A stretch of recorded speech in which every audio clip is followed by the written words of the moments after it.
Thanks for joining me. I'm Emily Mallory of Emily's Papercrafts, and I'm looking forward to teaching you how to make this very easy cactus desert scene greeting card with a little owl on the front. So let's go ahead and get started making our cute little owl in the desert card. So I am using Flora and Fauna's little set, the Never Dessert Cactus set. I decided I wanted my owl on the more solid of the two cactus, and that I wanted it landscaped.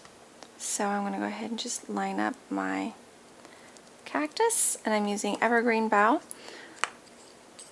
to give it sort of a nice cactusy desert look. Just going to ink up my cactus really well. I wanted this one particular cactus to stand out over the others, so I'm going to make sure it is nice and well inked. Okay, and then just going to... Beautiful. Okay, I also wanted to provide some contrast, so that is the only time I'm going to use that particular cactus, and I'm going to use the other cactus that came with the set just to provide some visual interest. Another way that I decided I wanted to provide some visual interest was to use the same green, so everything coordinated, but to use it as lighter. So I'm actually going to stamp off lightly to get most of the ink off, and then finish stamping it. So I have a fainter cactus. I also decided I didn't want all of my cactus to be the same height. Again, stamping off just a little bit, get some of that extra ink off. Nice. Give it some depth. And one more cactus. Again, stamping off to get rid of some of that excess. And then again, I'm going to layer down this one so they're all a little bit for different height. So I'm just stamping right over the edge of my piece of paper. Alright, and while I have my stamps and inks out, I'm going to go ahead and do my greeting that came with this set that says, "I'll never desert you." And I tend to go to a black greeting just so it stands out.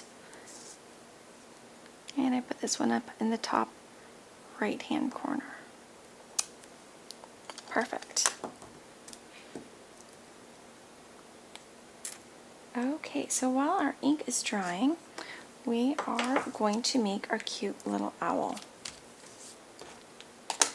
Slide that out of the way.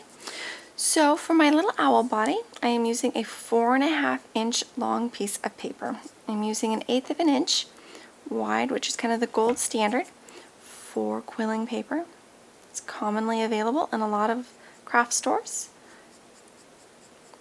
So I'm just going to roll to the end, and then I'm going to let this expand, and this is going to become our owl body.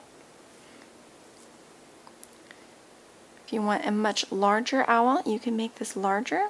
Start off by just increasing the length by about 1 inch.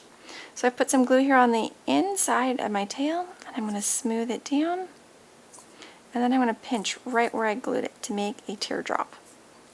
So there's my teardrop.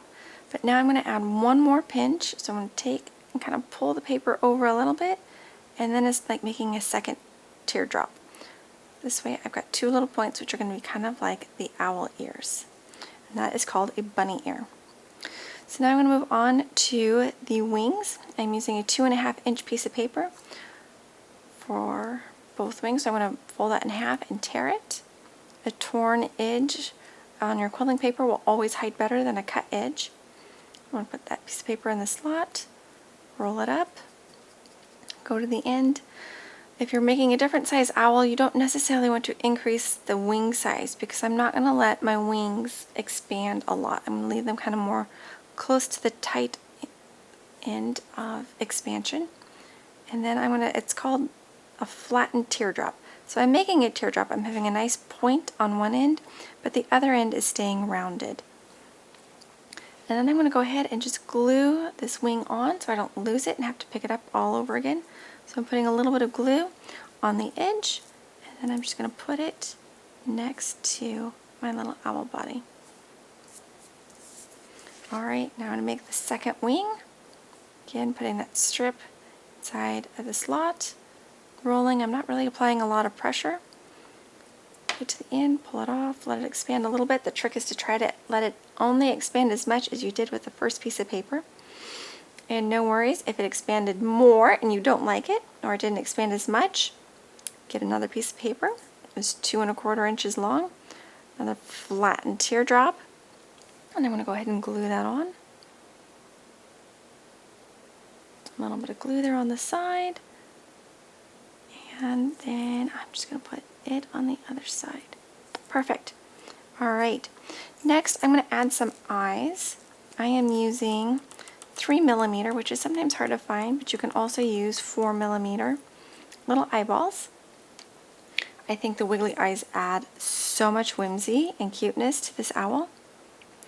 So then I'm actually not going to put the glue on the eyeballs, but I'm going to put the glue here on the owl body, kind of where I want the eyeballs to end up. The nice thing about Elmer's is, for the most part, it dries clear. So then I'm going to pick up my little eyeballs, and I'm going to just drop them in my puddles of glue, and then just use my fingernail or a pair of tweezers would work to position the eyeball where I want it, and then push it down and put on the other little eyeball. Again, using my finger to wiggle them around wherever I want them. Yep, stay there. There we go. He's looking cute already. So it's now time to move on to our little teeny tiny beak. So with this, I've actually cut a piece of 1/8 inch quilling paper in half lengthwise. This is approximately a 1/2 inch of yellow paper. And I cut the paper in half lengthwise because I don't need a ginormous little beak sticking out between his eyeballs. So I'm going to roll it. It's only going to roll around about 4 times. And I am not going to let it expand. I'm going to do a tight circle, which means I'm going to glue it while it's still here on my tool. So a little bit of glue there on the inside edge. Smooth it down. Smooth it down. Sometimes they like to pop undone until the glue actually tacks. Perfect. And pull it off. And I am also going to make a pinched or a flattened teardrop. So that way it's got a little bit of a point to its beak. Now is the fun part. Because it's so little, we're going to put some glue, just a little bit, on our owl. I sometimes put a little dab underneath the eyeballs, just so the beak has something else to stick to, and then a little bit below. Also, sometimes if I'm just not sure it's going to catch, I'll put a little bit of glue here on the back side of the beak. And then the trick of rolling it, being right-handed, and then I'm just going to position it there between the eyeballs. Ooh, that's about perfect. And then I'm just going to push it down, and if it likes to swiggle around, this is why I always have a second corsage pin, so I can use one for gluing and one for moving my little tiny pieces of paper around. Perfect. So while our owl is drying, we're going to go ahead and layer up our card. I am using an A2 card, and I have cut a background that is 1/4 inch smaller on each side. So it measures 4 1/4 by 3 inches. So I'm just using some pieces of score tape. I tend to only do tape on 2 sides. I kind of wanted a desert look, so I was able to find some paper that kind of had that brownish red color that I always associate with a desert.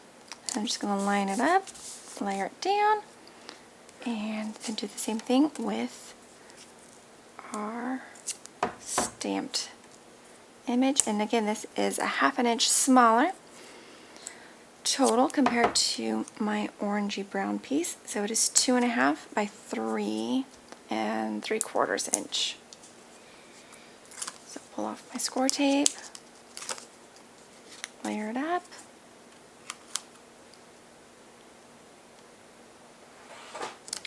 perfect.